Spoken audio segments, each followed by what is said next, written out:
Hi everyone. I got a video on how to make an annex pot, and once you've had sympodial orchids long enough, like cattleyas or oncidiums, whatever, you're gonna get big specimen-sized plants with a lot of growths. And sometimes it's not always practical or even safe to put them to just keep going up a pot size. Because, okay, like this one has a new growth here, there, over there, right there, and here. Anyway, it's got them all the way around, and so if I just kept putting this, if I moved this into a bigger size pot, it wouldn't, I'd have to go up quite a bit in pot size. And also, this one was kind of, I don't know, I would have repotted it, probably it would have been okay, but I didn't get around to it on time.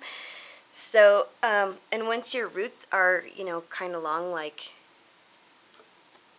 that, you don't want to be repotting because those root tips are so easily damaged when they're long.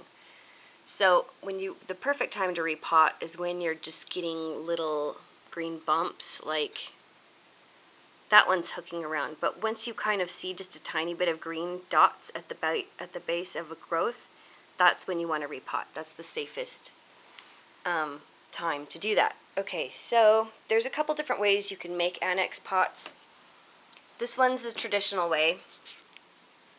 The 5-inch pot in the middle of the screen is the original pot, and the one on the left is, I think, an 8-inch or a 10-inch. And that was my first annex. And now this other little piece down here is the third annex. And I only used this because I didn't have another big tall pot. So this is just going to hold the roots temporarily until I get a better one, or a bigger pot. So lots of cattleyas and other sympodials will just grow from two directions, or will mainly grow from one or two directions. And this one is a good example of that. Like this plant has it's putting out 6 new growths at a time. There's one, there's a couple on the other side. And most of them, they're coming from these two sides. So if I were to just have potted this up into a bigger pot, it would be like an 18-inch pot. And I'd have, here, let me show you. There's no space, or there's no plant on this side. So the pot would come around like this. And I'd have all this extra space here with just taking up space and being a nuisance. And if I filled that in with mix, then it would hold a lot more moisture and starve the inner roots of oxygen. So that's not the best thing to do that with this plant. So it just depends kind of on the plant and the directions that it's growing. This is also a really good way of making a stress-free division. Because, let me get this one.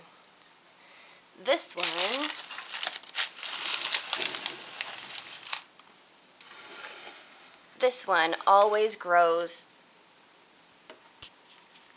in one direction. Well, it used to go one direction, but now it's going these two directions.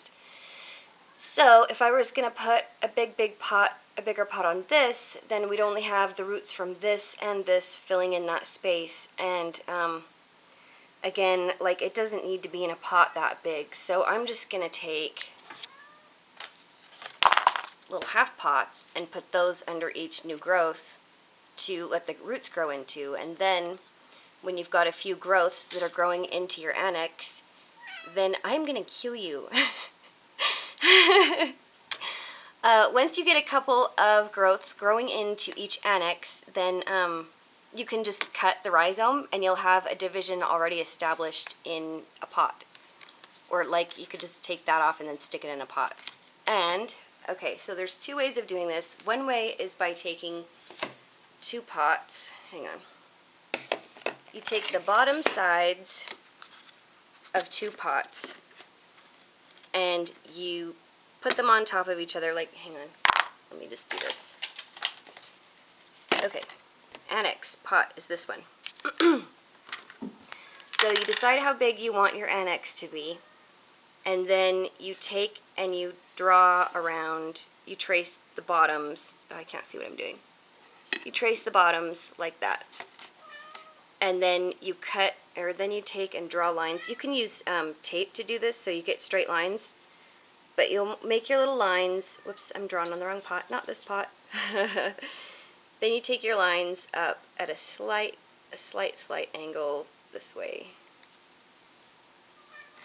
All the way to the top. Less of an angle than that, but you can use Scotch tape to kind of, it's almost vertical and you want it to go out. So then you take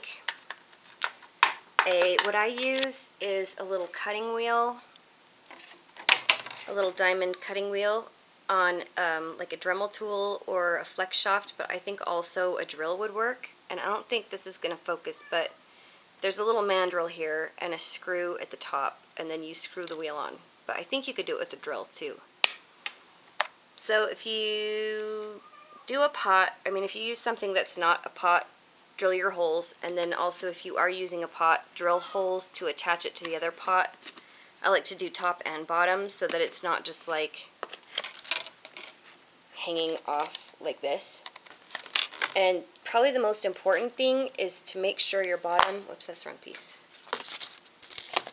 Make sure your bottom piece fits really well with the side. Like this one has got a little bit of a hole, but the rest of it is okay, and I don't, there you go. See the light under there? The roots are probably going to grow through that if I don't pay attention. So it's good to kind of work on this edge until you get it flush with, completely flush with the pot, so you can't see any light through the edges, or between the edges. So once you get that done,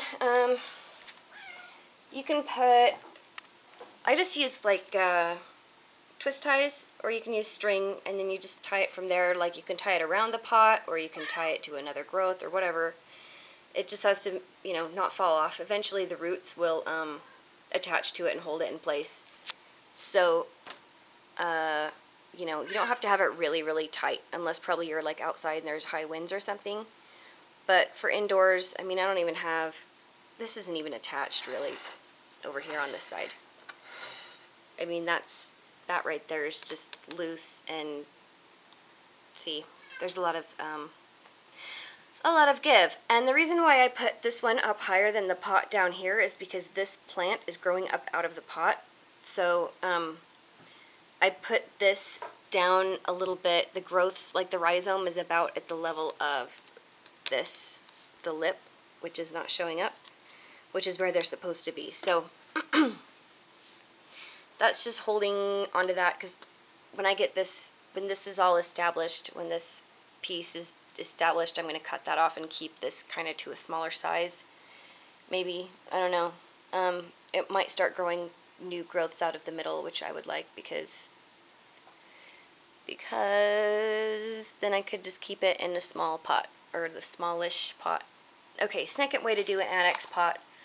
If you've got growths growing all the way around, like this one does, this has them on every side. There's one there, one there, one there, and one there. It's kind of directional, but it's pretty much all the way around the pot. With this one, I just took one of these great big clear saucers, the deep saucers, and I took my pot and put it on the bottom. Sorry, the bunny just chased the cat. You take, you know, this, and then you figure out what size you want it to be, and then you just cut on any of these ridges. And then you take it and you put the main pot through, and then you just pull this up to where you want it, and then it catches the roots, except this one, because I didn't make this big enough. I should have used a bigger annex pot. And if you have good humidity and or you can water a lot, it's easy to just leave it bare root, because then I don't know, like once your plants get really, really going you just end up with a solid root mass, and you don't need a lot of medium anyway. Like, this one. This is basically all solid roots, and in just a few months, this whole section will probably be like, you won't even be able to see the bottom of it.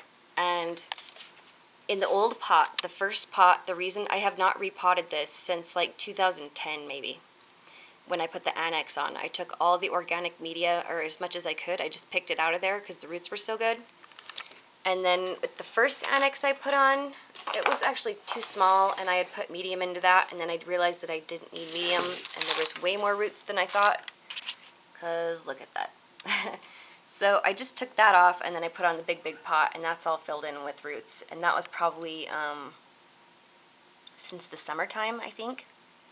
I don't know. I have another video about this orchid. It's the Cattleya maxima. It's the pink one, and I think it's the video of it blooming in June. But